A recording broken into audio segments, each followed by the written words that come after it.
So hey everyone, how you doing? Welcome back to the channel and another video on the Trek checkpoint. I figured 6 months in, and this is what I've kind of done in the past, it was worthwhile sort of revisiting the bike, bit of a check-in, I guess, check-in on the checkpoint, to see whether or not it's kind of lived up to expectations and ultimately if it's delivered what I wanted out of the bike. So as a kind of quick recap really, I'm obviously based in the UK, based in the Midlands, and typically our winters aren't all that harsh, but what they tend to be is quite misty, murky, and just sort of damp for days and days on end. So apart from the odd occasion where there sort of is a bit of ice or snow around, which is, I don't know, maybe for a few days a year, sometimes doesn't even fall at the weekend. So I do have the option to pull the winter road bike off the turbo trainer and kind of go out on that, but I don't really like that bike, and yeah, I guess road riding for me in the winter period, I don't kind of get that much out of it. Generally I don't enjoy it, and if I'm needing or wanting to do something that's sort of road specific, then generally I'll kind of do Zwift.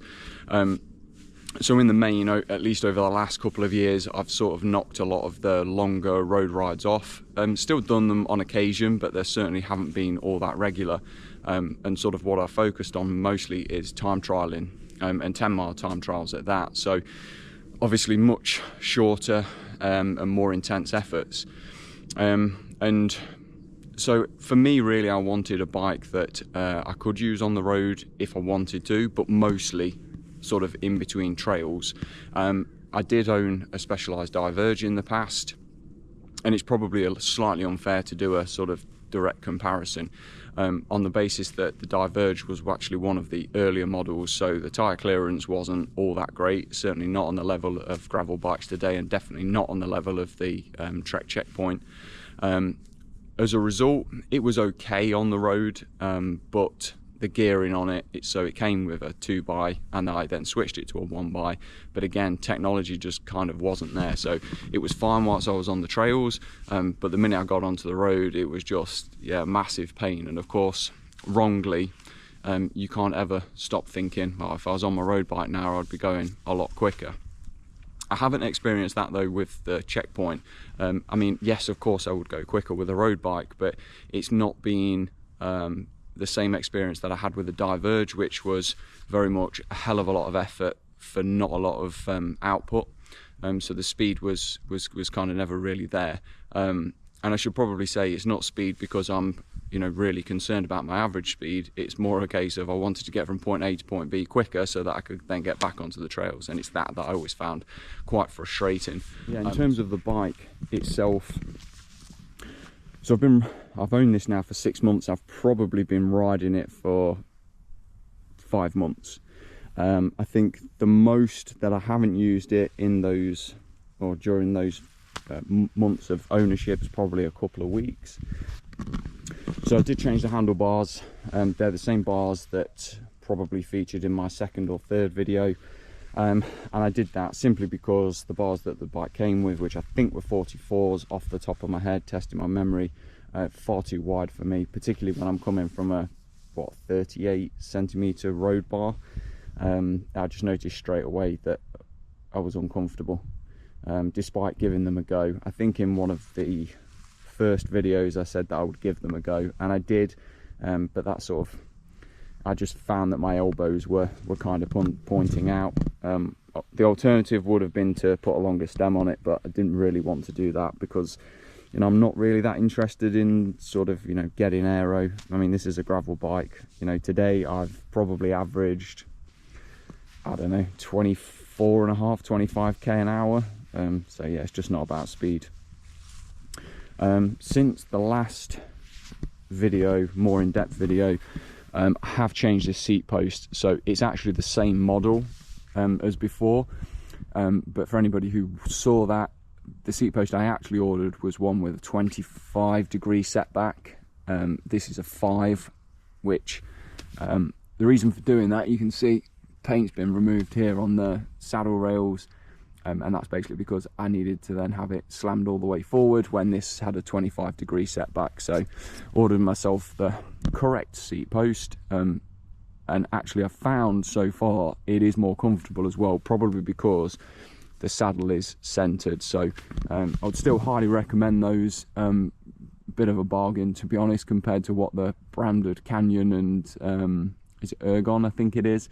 So they're coming in at sort of 200 quid ish, and that's £40 off AliExpress, and yeah, it's identical. Pretty sure it comes out the same factory, but yeah, I would highly recommend that. The only thing I would say, don't make the same mistake I did in going for the 25-degree setback, unless of course it's not a mistake, because that's the size that you need.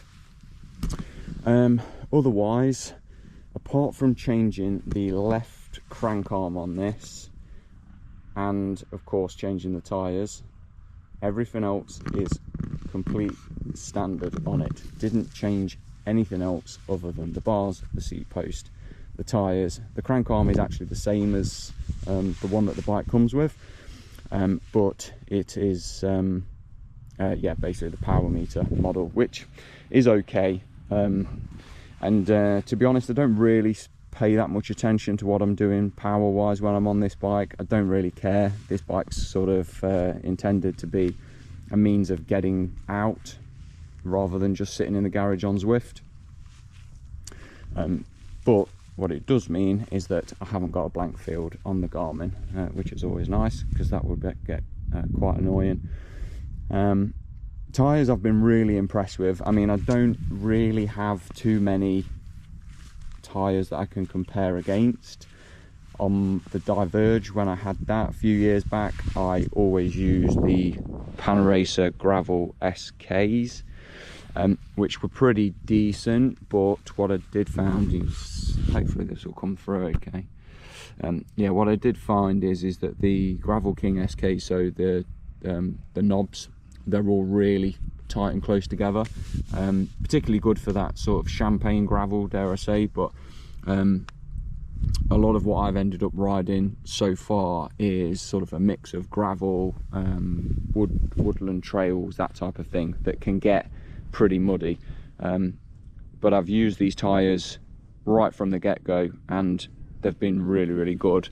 I think I went for the same size actually that came with the bike, which, unless I'm mistaken, is 40 mil, and now I can't actually see it on the tyre. I'm fairly sure 40, oh there we go.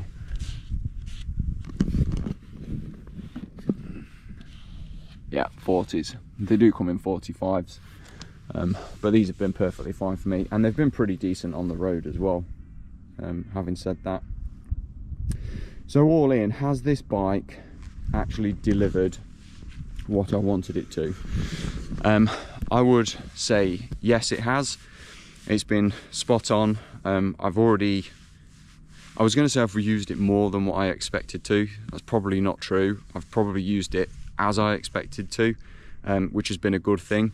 In fact, let me rephrase that. I've used it as much as I wanted to use it, which is a good thing, in the sense that I've never been uncomfortable on it. I've never regretted buying it. And I did get a very good deal on this. So I always figured, you know, actually, if it wasn't for me, if I couldn't sort of get into it, and I always wanted to be, you know, sort of doing harder efforts or whatever, then I figured I could always move this bike on for not too dissimilar amount to what I paid for it, to be honest, despite those deals being around. So yeah, it's going absolutely nowhere. What I have liked, particularly with the one-buy system, considering how sort of messed up this bike's got, because it's been mostly used, with the exception of a couple of rides, this bike's pretty much always been out when the conditions are, let's say, less than favourable. And it's been great just to get the hose pipe out, quickly hose it down, and that's it, kind of forget about it. Apart from obviously drying it off to make sure that yeah, parts don't go rusty and that kind of thing. But overall, I'm pretty impressed with it for the budget. I mean, to the point where actually, if I was considering spending more money on a gravel bike, I'd probably look at one of the high model checkpoints, whether or not I'd actually go for it, when it was a case of sort of putting my money where my mouth was. I'd probably look at, you know, 1 or 2 other comparisons, but I think in terms of the alloy frame sort of market, yeah, I'd highly recommend this.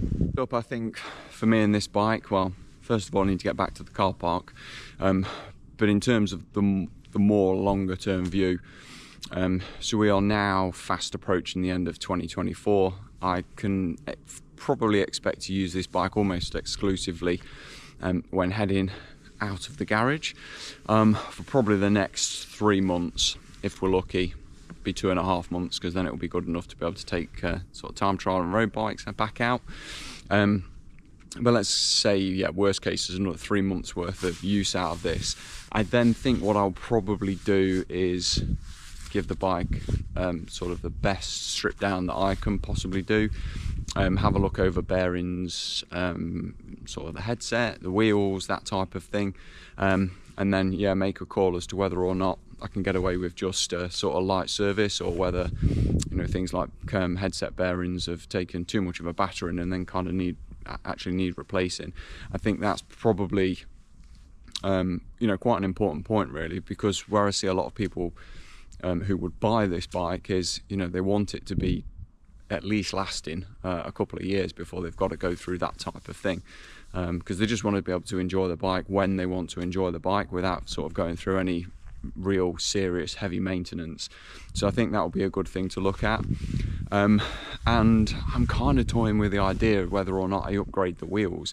I mean, for me, during the sort of autumn winter months as I've used this bike, these have been pretty decent. I do like having alloy wheels during, you know, the messier months, but I can see me using this bike for sort of longer days out if I want a bit of a break, really, from the road and sort of that time trial focus. Not too dissimilar to what I kind of did with the very first ride, really, where, you know, headed off-road for sort of 50-60 miles. Yes, I was gone all day because of course it's slower, but it was quite enjoyable just to knock the pace off a little bit, go and see a bit of scenery, tanning time, as I think I probably framed it at the time. Anyway, I hope you like this follow-up video. If there's you know, any specific sort of topics or areas of the bike that you want me to cover, I'm more than happy to do so, because I think I'm just about run out of things to say about it now, to be honest, which is, I guess, a good thing, because it means that I've not been having loads of problems and I'm not having to tell people of things to kind of look out for, avoid, etc, etc. So I do hope you like it. I do hope you've liked this mini series. In the not too distant future, we're probably going to do something a little bit different anyway, but that's a whole other story. So yeah, any comments, questions, please do drop them in the section below. Big thumbs up if you like the video, and subscribe if you would like to see more. Thanks for watching.